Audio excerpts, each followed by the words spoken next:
Welcome to ToolsMet. In this video, we will explore how a CNC machine is changing the way modern manufacturing works.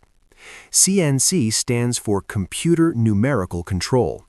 A CNC machine uses computer-based instructions to control cutting tools automatically. This allows the machine to work with high speed, perfect accuracy, and consistent results even on complex designs. CNC machines are widely used in woodworking, metal cutting, acrylic shaping, furniture production, signage work, and industrial fabrication. From simple cutting to detailed engraving and carving, CNC machines handle every task smoothly and professionally. The main components of a CNC machine include the control system, spindle motor, stepper or servo motors, guide rails, work table, and cutting tools. First, a design is created using CAD software.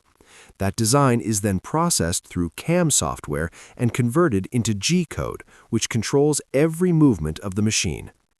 One of the biggest advantages of a CNC machine is precision with consistency.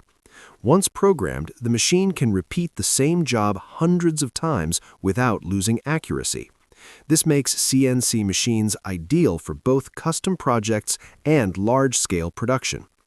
CNC machines help save time, reduce material waste, and improve overall productivity. However, correct programming, proper tool selection, and regular maintenance are essential for safe and efficient operation.